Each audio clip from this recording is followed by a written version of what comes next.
말씀은 마태복음 11장 25절에서 27절 말씀입니다. 마태복음 11장 25절에서 27절입니다. 그때 예수께서 대답하여 가라사대 천지의 주제이신 하나님이여 이것을 지혜롭고 슬기 있는 자들에게는 숨기시고 어린아이에게는 나타내심을 감사하나이다. 올소이도 이렇게 된 것이 아버지의 뜻이니이다. 내 아버지께서 모든 것을 내게 주셨으니 아버지 외에는 아들을 아는 자가 없고 아들과 또 아들의 소원대로 계시받은 자 외에는 아버지를 아는 자가 없느니라. 아멘. 오늘 본문 말씀 마태복음 11장 25절에서 27절 말씀을 통해서 이렇게 된 것이 아버지의 뜻이니이다. 이렇게 된 것이 아버지의 뜻이니이다. 라는 제목으로 여러분과 말씀을 상고해 보도록 하겠습니다.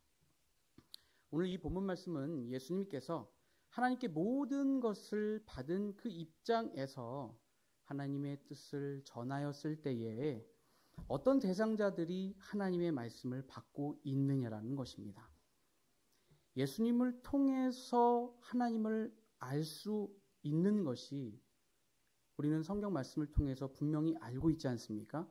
그러므로 하나님의 이러한 참 뜻을 깨닫는 자들이 어떠한 성장을 이루어야 하는지 오늘 이 시간 말씀을 통하여서 다시금 상고하심으로 우리의 사명을 더욱더 굳게 다짐하시는 저와 여러분 되시길 간절히 원합니다.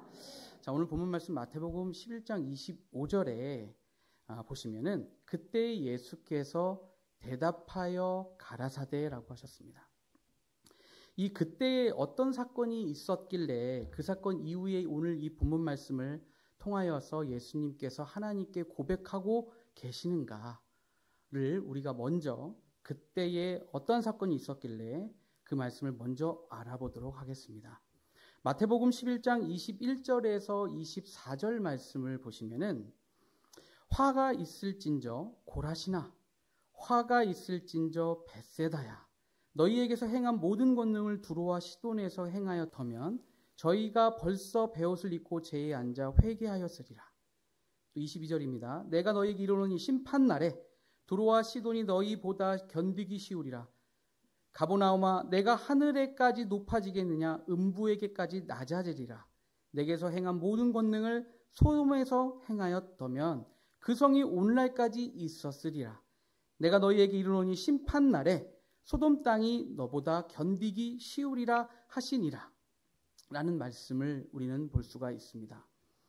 이 고라신과 벳세다 또 가버나움은 지명을 뜻하는 것입니다. 갈릴리 호수, 갈릴리 바닷가라고 얘기할 수 있는 그 갈릴리 바다 중심으로 해서 북쪽에 위치한 성읍들인데요.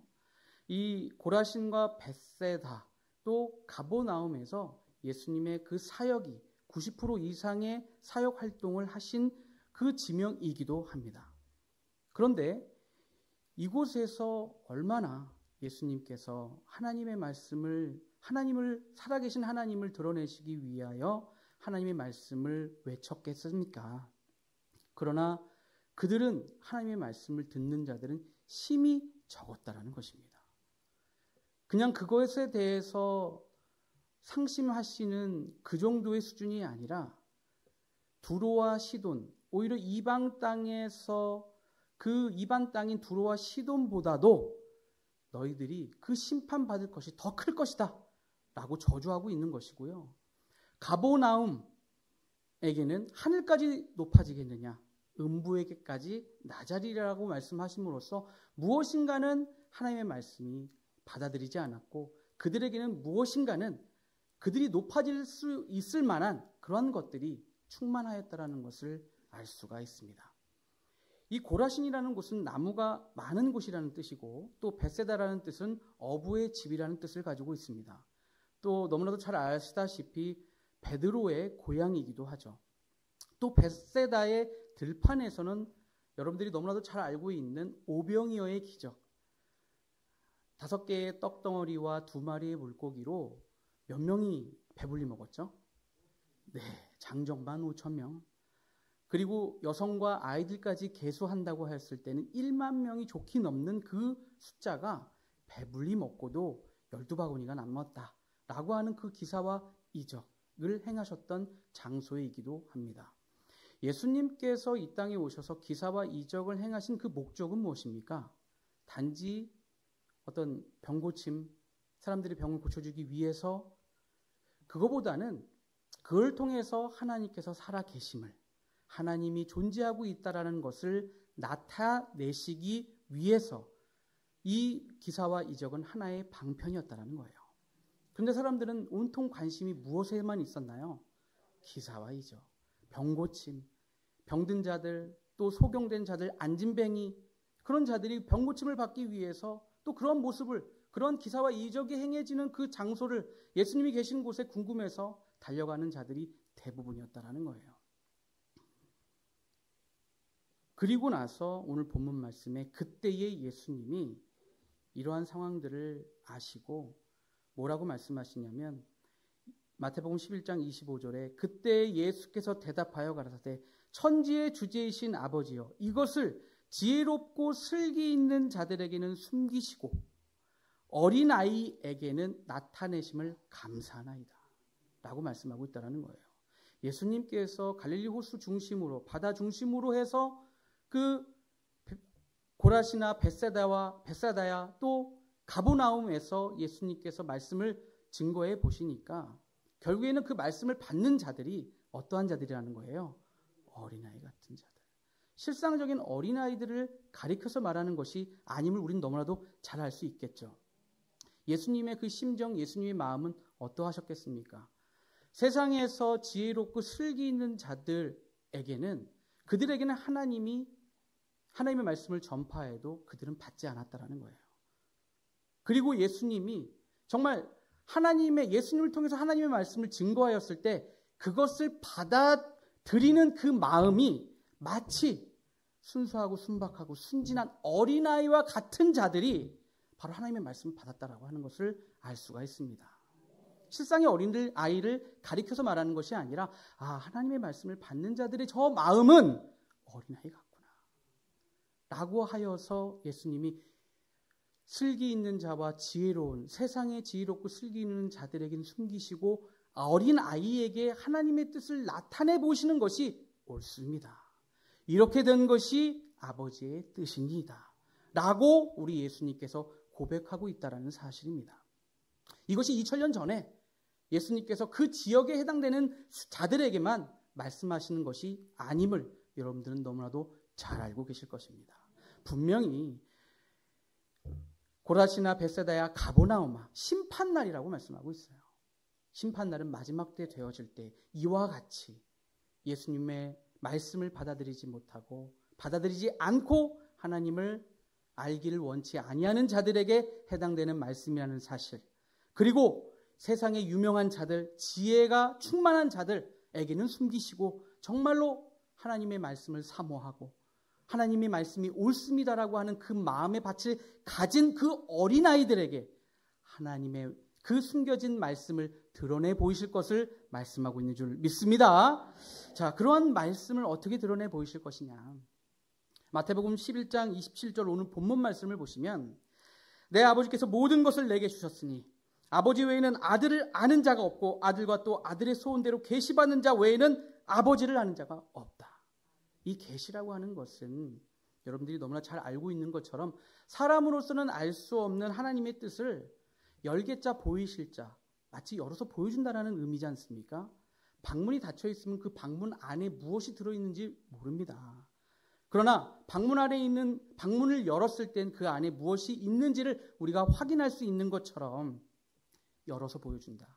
그러나 그 열어서 보여주는 그 내용은 장래에 되어질 것, 미래에 되어질 것, 하나님이 마지막에 종말에 어떻게 이루실 것인지에 대한 그 내용을 정말 성령의 감동함으로 시대적으로 되어질 장래의 일을 지적하여 알려주는 신의 가르침이 바로 계시의 말씀인 줄 믿습니다.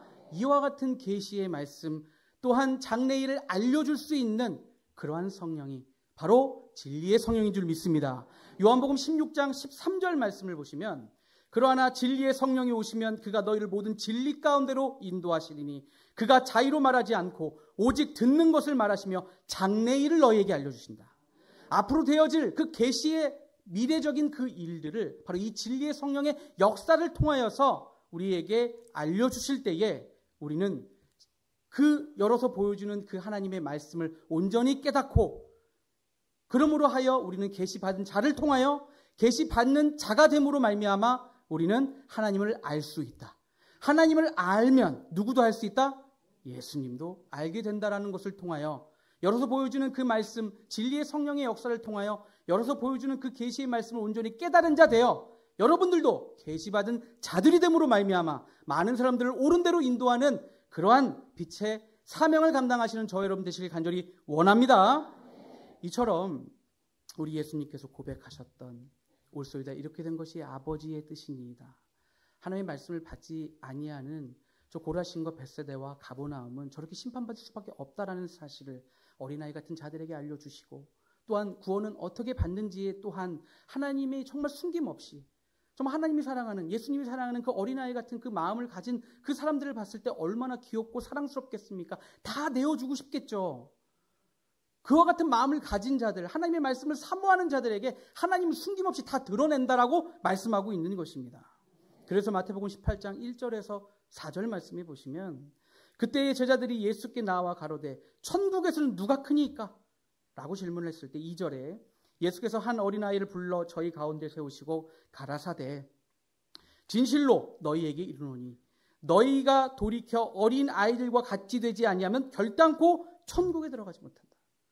이거는 예수님이 직접적으로 하나님의 말씀을 대언하시면서 겪으시면서 하나님의 말씀을 받는 자들은 이처럼 어린아이 같은 마음을 가진 자들이구나 라고 결론을 얻고 이미 그것이 하나님의 뜻이라는 것을 이미 알고 있는 상태에서 천국의 것은 바로 어린아이같이 어린아이가 아니면 결단코 천국에 들어가지 못하신다라고 말씀하고 있는 것입니다. 결론적으로 이 어린아이는 실상의 어린아이가 아님을 우리가 알 수 있는 말씀이 마태복음 21장 14절에서 16절 말씀을 보시겠습니다. 소경과 저는 자들이 성전에서 예수께 나오매 고쳐주시니 어느 때와 마찬가지로 예수님께서는 그런 기사와 이적을 통하여 소경들을 치료하고 또 고쳐주고 계시는 그런 상황에서 15절입니다. 대제사장들과 서기관들이 예수의 하시는 이상한 일과 또 성전에서 소리질러 호산나 다윗의 자손이여 하는 아이들을 보고 분하여 무엇을 보고 분해했대요? 대제사장과 서기관들은 마치 그와 같은 모습, 이건 실상의 어린아이를 가리켜서 말하는 것이 아니겠죠. 바로 예수님의 그 존재에 대해서 알고 있는 마치 예수님이 보셨을 때는 어린아이 같은 자들의 마땅한 저 이야기를 예수님 또한 안 들었을 리 없지 않습니까? 그래서 묻습니다. 16절에 예수께 말하되 저희의 하는 말을 듣느뇨? 라고 하였을 때 예수께서 가라사대 그렇다. 어린아이와 젖먹이들의 입에서 나오는 찬미를 온전케 하셨나이다. 실상의 젖먹이는 입에서 어떻게 말을 할 수가 있겠습니까? 마치 하나님의 뜻을 드러내 보이시는 그 젖먹이에 해당되는 자들, 어린아이 같은 자들이 마땅히 정말 하나님의 뜻을 알고 그렇게 찬미하고 있다는 것. 찬미의 그 의미가 무엇입니까? 아름답고 훌륭하고 또한 위대한 것을 기리어 칭송한다는 뜻입니다. 무엇인가는 알고 있기 때문에 그렇게 칭송할 수 있는 것 아니겠습니까? 그러므로써 찬미를 온전케 하셨나이다. 함을 너희가 읽어본 일이 없느냐 하시고 오히려 반문을 하시죠. 시편 18장 2절 말씀을 보시면 주의 대적을 인하여 어린 아이와 젖먹이의 입으로 말미암아 권능을 세우시며 이는 원수와 보수자로 잠잠케 하려 하심이니이다. 라고 하심으로써 즉 힘있는 권세자로 인하여 정말 하나님의 권능을 세우는 것이 아니라 이렇게 젖먹이는 그 입으로 말미암아 원수자들과 보수자들을 부끄럽게 하고 잠잠케 하신다. 마지막 종말에도 이와 같이 하나님의 뜻을 온전히 이루는 자들은 바로 이와 같은 어린아이 같은 그 자들이라는 사실을 깨우침 받기를 원합니다. 그러므로 이 어린아이는 육적인 어린아이가 아닌 영적인 어린아이요. 하나님께서 주시는 신령한 젖을 먹는 영적인 어린아이다라는 사실을 우리는 베드로전서 2장 1절에서 2절 말씀을 통해서 확인할 수가 있습니다.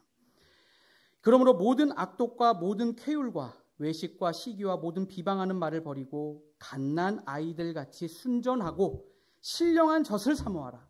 여러분들은 신령한 젖을 사모하기 때문에 이 자리에 계신 거 맞습니까? 네. 여러분들은 이미 신령한 젖을 먹고 있고 그 신령한 젖의 말씀을 먹고 지금 성장하고 있는 것입니다. 누군가는 아직도 어린아이와 같이 젖에 해당되는 신령한 말씀을 먹는 자들이 있는 반면에 또한 그것을 먹고 이미 성장을 이루어낸 분들도 계십니다. 그러므로 순전하고 신령한 젖을 사모하라. 이는 이로 말미암아 너희로 구원을 이루도록 자라게 하려 함이라. 바로 신령한 말씀이 있는 그곳이야말로 신령한 말씀을 들을 수 있는 환경이 있어야 하는 그 장소에서 우리는 신령한 젖을 먹고 성장할 수 있다라고 하는 것을 우리에게 알려주고 있는 것인 줄 믿습니다. 또한 성경에는 이 어린아이를 가리켜 소자라고 표현을 하고 있습니다. 소자는 아주 작은 자 중에 작은 자라고 할 수가 있겠죠. 마태복음 18장 1절에서 6절까지 해당되는 말씀을 보시면 이 어린아이가 되지 않으면 천국에 들어가지 못한다라고 설명을 하시면서 또 5절에는 또 누구든지 내 이름으로 이런 어린아이 하나를 영접하면 곧 나를 영접한다라고 말씀하시고 마태복음 18장 6절에 누구든지 나를 믿는 이 소자 중 하나를 실족하게 하면 차라리 연자 맷돌을 그 목에 달리우고 깊은 바다에 빠뜨리우는 것이 나으리라. 저는 이 말씀을 탁 듣고 좀 무서웠다라는 생각이 좀 들었거든요. 여러분들은 어떤 생각이 드시는지는 모르겠지만 예수님께서 이렇게 말씀하신 이유가 있지 않습니까? 왜 그렇습니까? 하나님의 말씀을 듣는 대상은 소자이기 때문에 그래요. 어린아이이기 때문에 그렇습니다. 세상에 지혜롭고 슬기 있는 자들은 하나님의 말씀 받지 않지 않습니까? 유명한 사람들. 그러므로 이미 말씀을 받는 그 마음을 가진 자들은 어린아이 같고 소자와 같기 때문에 예수님 입장에서는 그 소자된 어린아이들이 얼마나 귀하겠냐라는 거예요. 정말 작은 자들. 정말 우리가 봤을 때에는 무시해도 될 만한 사람들, 이런 사람들이 어디 있습니까? 그런 작은 자라 할지라도 우리가 하나님의 말씀을 알려주고 또한 전파해야 되는 그러한 부분들을 우리에게 분명하게 말씀하고 있는 줄 믿습니다. 이런 소자들에게 부활 주님이 나타나셨습니다. 자, 어느 때와 마찬가지로 제자들이 예수님이 십자가 달리우시고 부활하시고 난 다음에 제자들이 갈릴리 바닷가에서 고기를 잡고 있는 상황에서 부활 주님이 제자들에게 나타나는 장면을 한번 보시겠습니다. 그런데 이 요한복음 21장 5절 말씀에 예수님께서 제자들에게 뭐라고 말씀하시냐면 예수께서 이르시되 얘들아 너희에게 고기가 있느냐라고 묻는다는 것이죠. 아니 다 큰 성인들을 가리켜서 얘들아라고 말씀하고 있다는 거예요. 이것은 육적인 어떤 상태를 가리켜서 얘들아라고 말씀하신 것이 아닙니다. 바로 영적으로 그만큼 순박하고 순진한 정말 예수님이 하나님의 아들이라는 것을 믿는 그 마음, 그 믿음을 가진 제자들이었기 때문에 그 제자들은 어린아이요 소자된 자였다라는 사실을 알 수 있는 줄 믿습니다. 이렇게 소자된 제자들에게 누가 나타나신 거예요? 부활 주님이 나타나셨다는 거예요. 그러므로 우리에게 의미하는 것은 무엇입니까? 신령한 젖을 또한 신령한 말씀을 먹을 수 있는 환경에서 우리가 자라는 그 상태가 되어야 우리는 그곳에서 부활 주님을 만날 수 있다는 거예요. 바로 이러한 어린아이 같은 마음으로 온전히 하나님의 말씀, 신령한 젖에 해당되는 말씀을 사모함으로 말미암아 성장하시는 저와 여러분 되시길 간절히 원합니다. 성장한다라는 것은 하나님 보셨을 때 살아있다라는 거예요. 그렇기 때문에 그와 같은 그 소자 어린아이 같은 마음으로 하나님의 말씀을 사모하시는 저와 여러분 되시길 원합니다. 그런데 계속 이 어린아이와 또 소자의 어떤 상태로 있으면 안 됩니다. 이거는 영적으로 하는 말이겠죠. 우리의 어떤 그 영적인 그 어린아이 소자인 상태에서 우리는 성장해야 된다는 것을 우리에게 말씀하고 있어요. 고린도전서 13장 11절 말씀입니다. 내가 어렸을 때에는 말하는 것이 어린아이 같고 깨닫는 것이 어린아이 같고 생각하는 것이 어린아이와 같다가 장성한 사람이 되어서는 어린아이 일을 버렸노라. 영적으로 어린아이가 어떤 하나님의 말씀을 증거할 수 있겠습니까? 어린아이인 상태에서, 영적인 어린아이인 상태에서 장성한 자가 되었을 때 비로소 신령한 젖을 먹고 자라난 그 장성한 자가 되어서 비로소 하나님의 신령한 말씀을 증거할 수 있겠지요. 자, 히브리서 5장 12절에서 13절 말씀을 보시면 이 말씀이 기록이 되어 있습니다. 때가 오래므로 너희가 마땅히 선생이 될 터인데 너희가 다시 하나님의 말씀의 초보가 무엇인지 누구에게 가르침을 받아야 할 것이니 젖이나 먹고 단단한 식물을 못 먹을 자가 되었도다. 대저 젖을 먹는 자마다 어린아이니 의의 말씀을 경험하지 못한 자요. 여기서 말하는 그 어린아이는 신령한 젖을 먹는, 신령한 젖을 사모하고 먹는 그 어린아이와 다른 어린아이를 가리켜서 말하는 거예요. 무슨 초보라고 얘기하는 거예요? 말씀의 초보. 말씀 요한복음 1장 1절 말씀에 태초에 말씀이 계시냐. 이 말씀이 하나님과 함께 계셨으니 이 말씀은 곧 하나님이시라. 바로 성경 말씀을 통해서 하나님의 뜻을 알 수가 있는데 이사야서 46장 10절 말씀에 내가 종말을 처음부터 고했다라고 하는 이 사실, 하나님의 말씀을 통해서 창세 때 마지막 때에 어떻게 계획하시고 이룰 것인지에 대한 그 의미를 알지 못하면 말씀의 초보로 머물러 있다라는 거예요. 초보라고 하는 것은 무엇입니까? 첫걸음. 첫걸음을 의미하지 않습니까? 이런 하나님의 그 뜻조차 마지막 때 하나님께서 어떻게 이루시겠다라고 하는 그 뜻을 알지 못하면 이미 첫 걸음조차도, 말씀의 첫 걸음조차도 떼지 못한 것이라는 거예요. 그러나 예수님이 말씀하신 것처럼 하나님의 정말 말씀을 사모하여 그 신령한 젖을 사모하여 신령한 말씀을 받아들일 때 그 마음이 어린아이 같고 그 어린아이와 같은 그 마음에서 그 신령한 말씀을 사모하고 받아들일 때 그 사람은 말씀의 초보에서 첫걸음을 뗀 자라고 얘기할 수 있는 것인 줄 믿습니다. 아무리 때가 오래되었지만 말씀의 초보에 대해서 알지 못한다면, 하나님이 그 영세전부터 만세전부터 계획하신 하나님의 뜻을 알지 못한다면, 아무리 내가 신앙생활을 10년, 20년, 30년을 했다 하더라도 때가 오래됐지만 너희가 마땅히 선생이 돼야 될 텐데 선생이 되지 못했다. 가르침을 누구에게 받아야 한다. 젖이나 먹고 단단한 식물을 못 먹을 자가 되었도다. 라고 말씀하고 있는 거예요.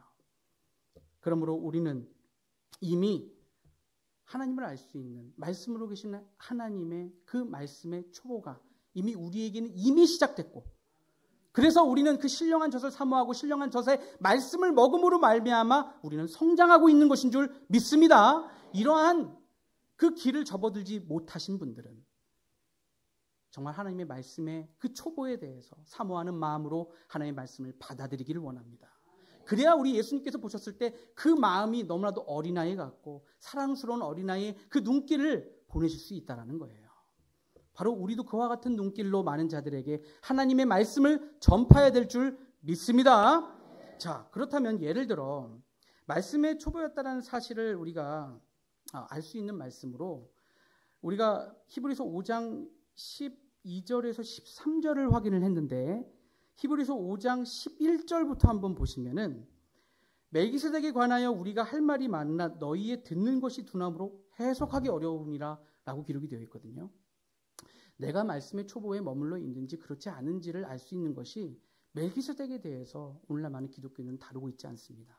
다룬다 하더라도 창세 때의 성경의 하나의 어떤 한번 등장한 등장인물로서 역사적인 관점에서 멜기세덱을 알고 있다는 거예요. 근데 이 멜기세덱이 왜 중요합니까?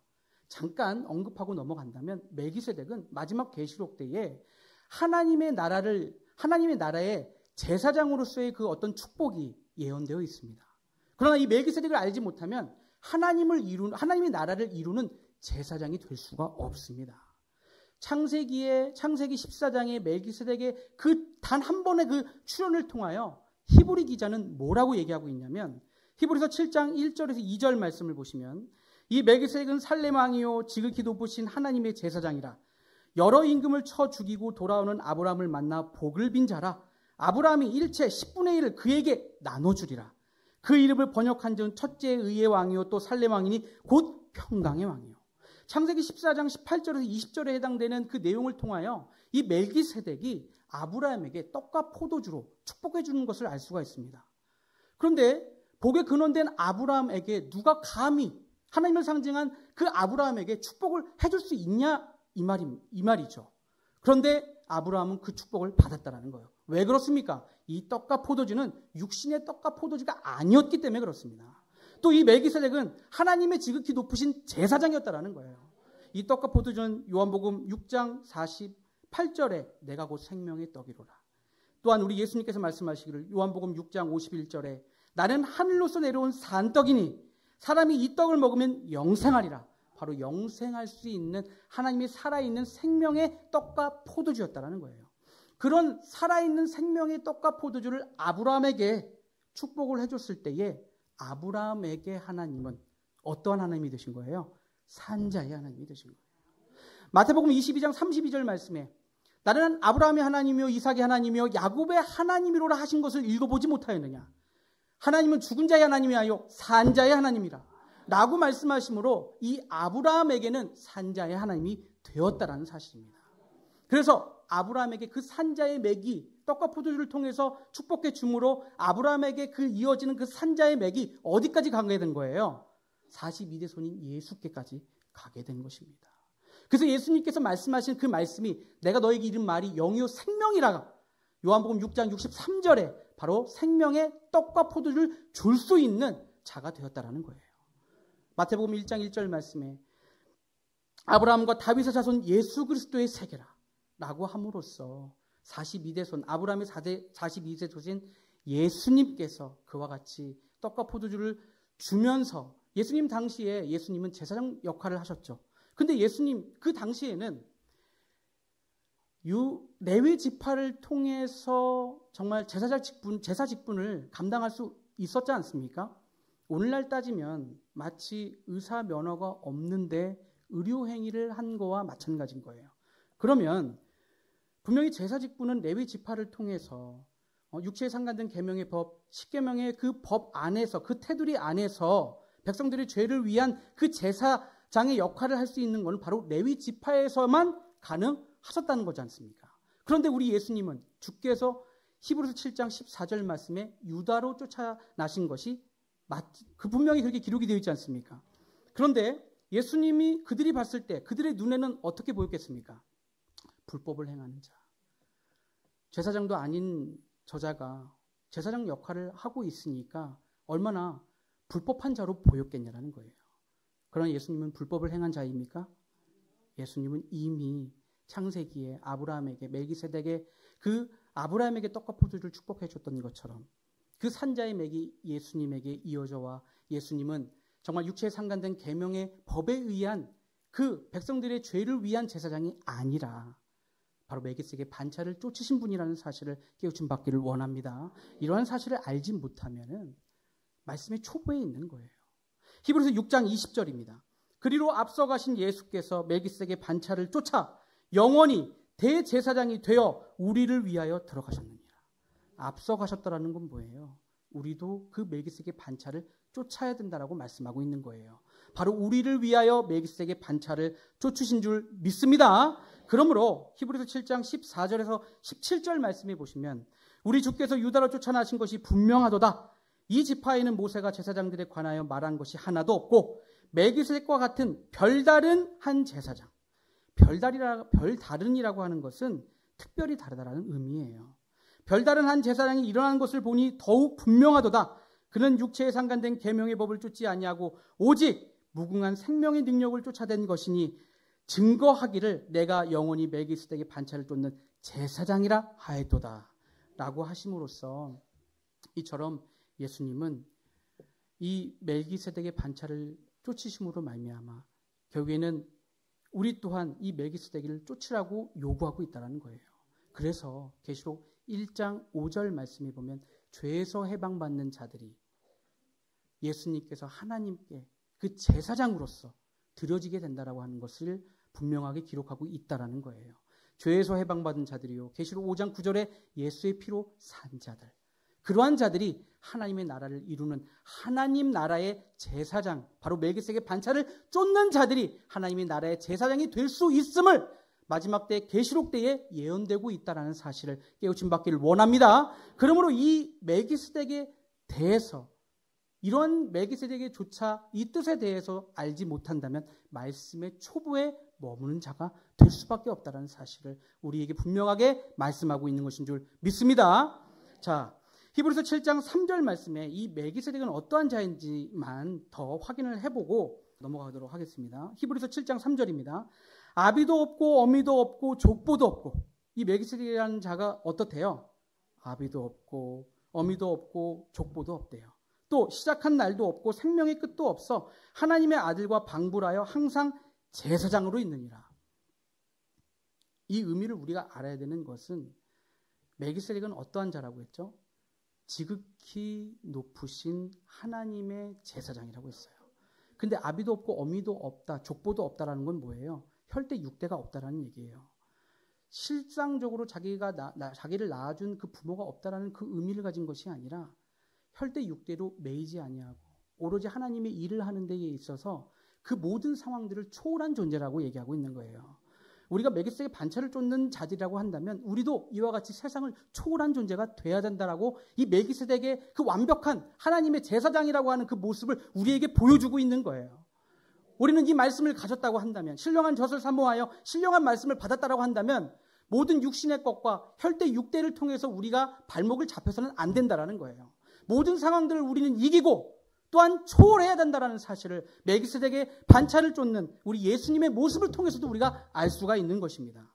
자, 마가복음 3장 31절에서 35절 말씀 보시겠습니다. 자, 때에 예수의 모친과 동생들이 와서 밖에 서서 사람들을 보내어 예수를 부르니 무리가 예수를 둘러 앉았다가 여짜오되 보소서 당신의 모친과 동생들과 누이들이 밖에서 찾나이다. 그랬더니 예수님 뭐라고 대답하시는 거예요? 대답하시되 누가 내 모친이며 동생들이냐 하시고 34절입니다. 둘러 앉은 자들을 둘러보시며 가라사대, 오히려 둘러 앉은 그 자들을 보면서 내 모친과 내 동생들을 보라. 누구든지 하나님의 뜻대로 하는 자는 내 형제요 자매요 모친이라고 말씀하고 있는 것인 줄 믿습니다. 마치 이 멜기세덱은 하나님의 아들과 방불하다고 했지 않습니까? 방불하다라는 건 비슷하다라는 거예요. 이처럼 아비도 없고 어미도 없고 족보도 없는 이 멜기세덱과 같이 세상을 혈대 육대 그 모든 것을 초월한 존재였다라는 거예요. 예수님도 마찬가지로 하나님의 뜻대로 행하는 자라야만 내 모친이요 형제라고 말씀하신 것처럼 이처럼 세상을 초월한 존재로서 하나님의 뜻을 감당하셨다는 사실을 깨우침 받기를 원합니다. 그러므로 앞서 히브리서 6장 20절에 그리로 앞서 가신 예수께서 멜기세덱 반차를 쫓아 영원히 대제사장이 되어 우리를 위하여 들어가셨느니라. 우리도 이와 같은 멜기세덱의 반차를 쫓는 자 됨으로 말미암아 하나님의 나라의 제사장으로서의 축복을 받아야 될 줄 믿습니다. 그 제사장으로서 계시록 20장 6절에 왕노릇하는 그 축복이 이미 예언되어져 있고 그 뜻대로 이 땅에 이루어지게 될 것인 줄 믿습니다. 그래서 다시 히브리서 5장 13절 말씀에 보면은 대저 젖을 먹는 자마다 어린아이니 의의 말씀을 경험하지 못한 자요. 우리는 이와 같이 정말 세상을 초월할 수 있게끔 만드는 하나님의 말씀들을 우리가 경험을 통하여 시편 135장 3절 말씀에 하나님은 선하시다고 했지 않습니까? 하나님의 선이 무엇인지, 또한 다니엘서 12장 10절 말씀에 깨닫지 못한 것이 악이다라고 했지 않습니까? 깨닫지 못한 그것이 무엇인지를, 선과 악이 무엇인지를 분별해 줄 수 있는 선생된 자로 나타나야 될 것을 분명하게 말씀하고 있는 줄 믿습니다. 히브리서 5장 14절입니다. 단단한 식물은 장성한 자의 것이니 저희는 지각을 사용하므로, 지각은 아는 것과 깨닫는 것을 사용하므로 연단을 받아 선악을 분별하는 자들이라. 분별한다라는 것은 그것을 선이 무엇이고 악이 무엇인지를 분별하여서 분별해준다, 알려준다. 젖을 먹는 자들이 아니죠. 영적으로 단단한 식물을 먹고 그 자들에게 하나님의 말씀을 알려주고 가르쳐줄 수 있는 선생된 자들은 바로 예수님께서 하나님의 말씀을 받는 그 마음을 가진 자들을 어린아이라고 표현했던 것처럼 그 어린아이의 마음을 가진 자들이 신령한 젖을 사모하고 또 그 신령한 젖을 먹음에 따라 자라서 장성한 자들로 나타났을 때 이와 같이 단단한 식물을 먹고 하나님의 그 말씀, 선이 무엇이고 악이 무엇인지를 분별해 줄 수 있는 것인 줄 믿습니다. 이처럼 우리는 이러한 신령한 젖을 먹고 장성해지면 믿음이 예수께까지 자라나야 된다라고 성경은 요구하고 있습니다. 에베소서 4장 13절에서 15절입니다. 우리가 다 하나님의 아들을 믿는 것과 아는 일에 하나가 되어 온전한 사람을 이루어 그리스도의 장성한 분량이 충만한 데까지 이르느니 이는 우리가 이제부터 어린아이가 되지 아니하며 사람의 쾌술과 간사한 유혹에 빠져 모든 교훈의 풍조에 밀려 요동치 않게 하려 함이라. 오직 사랑 안에 참된 것을 하여 범사에 그에게까지 자랄지라. 이 장성한 분량은요, 탄생하신 예수님의 모습도 아니고요, 기사와 이적을 행하셨던 예수님의 모습도 아니고 또 십자가 지신 예수님의 모습도 아닙니다.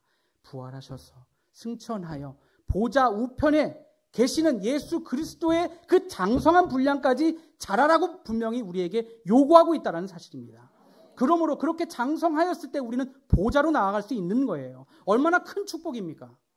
바로 이와 같은 자들이 되시어 예수의 소원은 무엇입니까?